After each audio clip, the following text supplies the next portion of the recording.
శ్రీ చందలూరి మహాలక్ష్మీ నమః. శ్రీ చందలూరి మహాలక్ష్మీ నమః. చూడండి ఫ్రెండ్స్, అమ్మవారు భరిణి రూపంలో ఉంటుంది అని చెప్పి నేను మీకు ఇది వరకున తెలియపరిచి ఉంచాను. ఆ భరణికి నాగాభరణ శక్తి ఉంటుంది. ఆ నాగాభరణ శక్తితో కూడుకున్న ఉన్నటువంటి భరణికే ప్రతిరోజు కూడా మనం దేవతార్చన చేయటం జరుగుతుంది. ఇది ఆ భరిణ పరమేశ్వరుడు కట్టినటువంటి మాంగళ్యం. చూడండి, ఇక్కడ నాగులు ఉంటాయి. ఈ మాంగళ్యానికి ప్రత్యేకత. ఆ నాగులతో స్వామే స్వయంగా అమ్మవారికి కట్టినట్టుగా ఉంటుంది.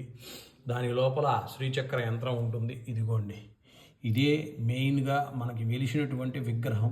ఆ విగ్రహానికి కింద వైపున పీఠం ఉంటుంది. ఆ పీఠానికి అమ్మవారి యొక్క బీజాక్షరాలు రాయబడి లిఖించబడి ఉంటాయి అన్నమాట.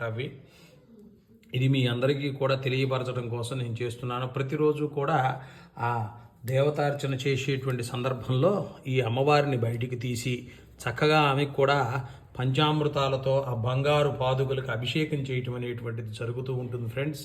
కనుక ఈ నిజరూప దర్శనం అనేటువంటిది కొంతమంది భక్తులు దేవతార్చన చేసేటప్పుడు మాత్రమే చూడగలిగారు. మిగతా వాళ్ళు ఎవరూ కూడా చూడలేదు. కనుక అమ్మవారికి మహానివేదన జరిగేటువంటి సందర్భంలో మాత్రమే ఇలాంటివి మేము చూయిస్తూ ఉంటాం ఫ్రెండ్స్. ఇది కూడా అందరికీ చక్కగా అందుబాటులోకి రావాలని అందరూ కూడా జగన్మాత అయినటువంటి శ్రీ చందలూరు మహాలక్ష్మి అమ్మవారిని ఒక్కసారి స్మరించుకుంటారు అని చెప్పి ఈ వీడియో తీయటం జరుగుతుంది.